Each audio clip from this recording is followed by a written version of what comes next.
कोई ताकतवर वज़ीर आला KPK इसलिए नहीं लगाया गया कि वो कहीं इमरान खान की हुकूमतदूरी ना कर दें। कोई पंजाब का ताकतवर वज़ीर आला इसलिए ना लगाया गया कि वो इमरान खान की हुकूमतदूरी ना कर दें। इसलिए ऐसे किरदारों को चुन के लगाया गया। ये आपका इस्तेहकाक था, आपने इस्तेमाल किया, आप चेयरमैन थे पार्टी के, आपने फ़ैसला किया ताकतवर सियासी बैकग्राउंड का बंदा लगाऊंगा तो वो मुझे आंखें दिखाएगा, मेरे अहकामात की तकमील नहीं करेगा। तो भाईजान, जिनको आप कहते हैं कि मुझे पता नहीं होता था और वो फ़ैसले कर रहे होते थे, बाजवा सुपर किंग बना हुआ था।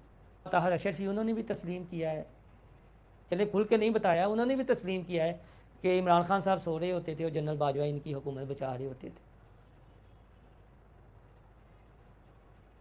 यानी तसव्वुर करें, ये तमाम जमातों के वोटर्स तसव्वुर करें